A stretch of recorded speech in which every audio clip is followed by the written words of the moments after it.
Here is a better view from inside. Here is a dam, and the Mead Lake is behind it. And when you come here, there is a huge head of water, and inside these rocks are the tunnels that pass the water.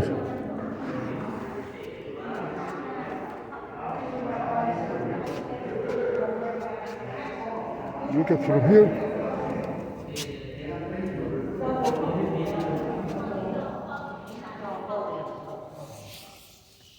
Here's a better look at where the electric power stations are, and if you look from here, this is the Colorado River outlet.